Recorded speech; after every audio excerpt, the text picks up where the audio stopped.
j'arrive pas à dormir. Je me suis remis sur Tinder, mais quelle erreur, quelle erreur. Je suis remis sur Tinder, je parlais à un mec et tout. Et il faut savoir que j'ai pris quand même pas mal de poids ces dernières années. Je vais prendre un bon 20 kilos. Je suis pas très très à l'aise dans mon corps maintenant. Et je me suis fait recal parce que le mec me dit: «Ah mais t'es grande et tout». Je fais 1m75. «T'es grande, je vois pas trop un peu comment t'es». Je lui envoie une photo de moi. J'étais au concert de Beyoncé. C'est une des vidéos que j'ai sur mon profil d'ailleurs, où je suis toute en jean et tout avec une perruque.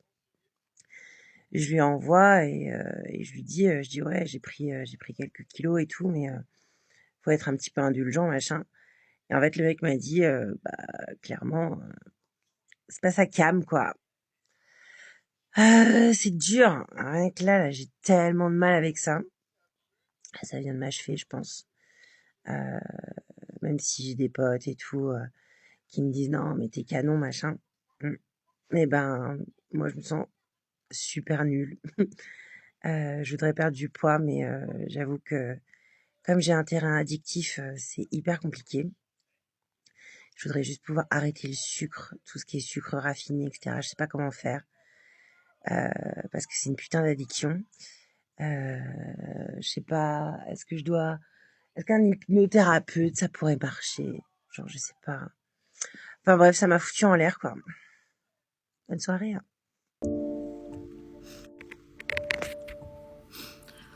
Bah, il y a des matins comme ça où ça va pas du tout. On se réveille, on sait pas pourquoi on pleure. Putain, j'ai même pas envie d'aller bosser tellement ça va pas dans ma tête, quoi. C'est un truc de malade. Là, aujourd'hui, ça va pas du tout. J'ai pas envie d'aller bosser, j'ai pas envie de voir du monde. J'ai juste envie de me renfermer dans ma chambre et puis bouger, quoi. Est-ce que c'est normal de faire ça? De rien vouloir faire. Aujourd'hui, j'ai besoin de rien faire, j'ai besoin de voir personne, j'ai même pas la force de m'occuper de mes animaux, je m'en occupe quand même, mais j'ai besoin d'être que seule avec moi, en fait, et là, ça va pas du tout ce matin, et je me dis, je vais aller au boulot, et puis est-ce que ça va aller? Est-ce que je vais pas me mettre à pleurer? Bref. Aujourd'hui, ça va pas. Toutes les choses que je boycotte à cause de mon ex, ça veut dire, j'ai vu cette traîne passer, vous savez que c'est mon sujet préféré, guys. Je suis passée à autre chose, ne vous inquiétez pas, mais c'est mon seul ex. Philadelphia, il aimait trop ça, donc je boycotte, j'achète que de la sous-marque. Keltoum, il écoutait ça tous les matins, il me chantait souvent ça, Al-Hob, Enta Wana. Donc je boycotte. La crypto-monnaie, il a prétendu être endetté de 100 000 euros et ne pas pouvoir venir nous voir pendant 5 ans à cause de la crypto-monnaie, alors qu'en réalité, il avait fait un prêt pour épouser sa cousine. Quartier de mon enfance, il y a vécu 4 ans, donc je boycotte. Kunafa Baklawa, il aimait trop ça, du coup je lui faisais ça, donc je boycotte maintenant. Sauvage de Dior, The One de Dolce Gabbana, je boycotte. Les grosses mains, je boycotte. La langue arabe du golf, je boycotte, ça me fait souvent penser à lui quand même. Les dates Soukari, pareil, Amsterdam. Je boycotte. Mango Kush, j'ai pas testé depuis, mais du coup je pense que ça me ferait penser à lui, donc je boycotte. Vivre en Arabie, pas possible, je boycotte à cause de lui. Mustang, je boycotte. Tout ce qui est voiture américaine, Dodge, je boycotte, vous voyez. Sauf les Camaro, parce que je trouve ça trop beau, machallah. Je boycotte aussi les Sirocco et les Passat. J'ai boycotté l'air fryer pendant 6 ans, je viens d'en recevoir un nouveau, mais je boycotte toujours les potatoes faites avec l'air fryer. Bien sûr, je boycotte le fait de manger du pain avec du miel et les cheveux noirs, les barbes noires, les longs cils, les hommes gros. Voilà tout ce que je boycotte à cause de mon ex. J'ai oublié, mais bien sûr, je boycotte les militaires, les ingénieurs, ceux qui travaillent à Thales, ceux qui sont passionnés par Java, Python, les gros geeks. Il n'y a rien de plus simple que de... Il n'y a rien de plus simple que... Comment on dit ça? Je m'en fous, un mec. Oui, si je veux rendre, moi j'ai déjà rendu plein. Mais si toi, tu veux rendre un mec fou, tu fixes un rendez-vous à 20h, d'accord? À 19h55, tu lui envoies, ce sera plutôt à 21h. À 20h30, tu lui envoies, j'ai hâte de te retrouver. À 20h55, tu lui envoies, laisse tomber, j'ai pas envie de souffrir. Et tu le bloques. 2 jours plus tard, à 22h22, tu lui dis, ton silence me rend folle. Et tu le bloques. 1 semaine plus tard, tu lui dis, désolé, période compliquée, je t'expliquerai. Et tu le bloques à nouveau. Une semaine plus tard, à 22h22, tu lui dis « On serait tellement bien ensemble, mais tu joues avec mes sentiments. » Et tu le bloques. Et ça marche. N'est-ce pas, ça marche? Si avec un homme, tu sais quand donner, quand reprendre, quand être douce et quand être froide, tu es littéralement en mesure de le rendre accro. Parce que la psychologie masculine est sensible aux mixed signals. C'est-à-dire qu'il ne faut pas toujours être available, il ne faut pas toujours être disponible pour le garçon.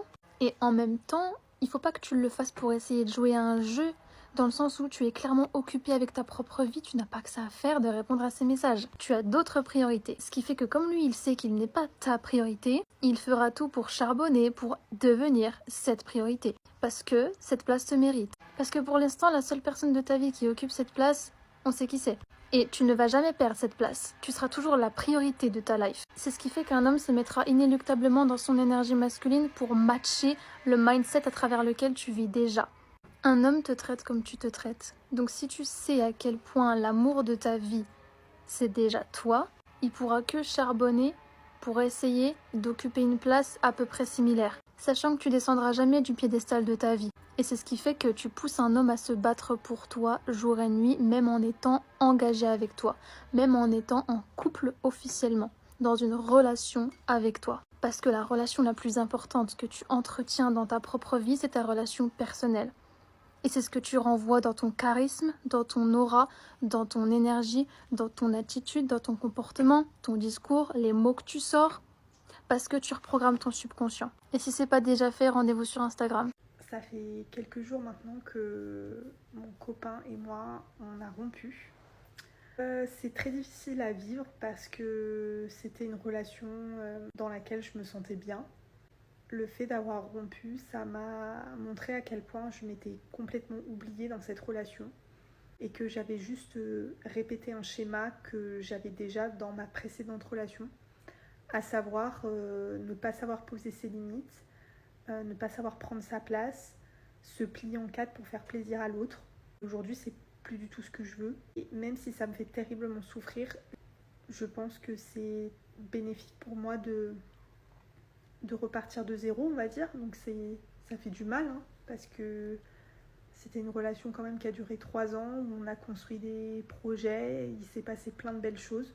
C'est pas parce que c'était bien que forcément il y a que du bien, vous voyez ce que je veux dire, et que c'est bien pour vous. Je pense que là, c'est une page qui se tourne et c'est une nouvelle vie qui s'offre à moi, mais c'est difficile et j'accepte le fait que ça va être dur encore pendant quelques temps, surtout qu'on a acheté un appartement, donc forcément, je vais pas pouvoir déménager tout de suite et on va devoir cohabiter encore pendant un petit moment. Voilà, je sais pas pourquoi je fais cette vidéo, mais j'avais besoin en fait de m'exprimer parce que c'est pas facile tous les jours en ce moment. Et si vous traversez une période semblable à la mienne, je vous envoie beaucoup de courage parce que c'est pas évident. Et j'espère que vous êtes bien entourés parce que vraiment ça fait la différence et ça permet d'avoir du soutien et de se sentir soutenu. Ok, donc là ce message s'adresse à toutes les femmes qui veulent divorcer et qui hésitent encore. Vous pensez que c'est facile? Je vais vous dire la vérité sur ça. C'est qui répare, qui va vous réparer la télécommande de la Free? Hein? Ça fait 4 fois que j'essaye. Lui, il serait venu, il aurait déjà changé l'évier, réparé la Free et réparé la machine à laver. C'est qui va vous descendre les poubelles? Hein? C'est fini maintenant, c'est vous qui descendez les poubelles. Plus personne les descend à votre place. C'est qui que vous allez appeler quand vous vous souvenez plus où vous avez garé la voiture? Je sais plus où j'ai garé ma voiture. C'est qui va vous réparer la voiture quand il y a tous les voyants qui sont allumés et que c'est la discothèque dans la voiture? C'est qui va vous mettre l'essence? Parce qu'il faut se l'avouer, mettre l'essence c'est le truc le plus chiant qui existe au monde.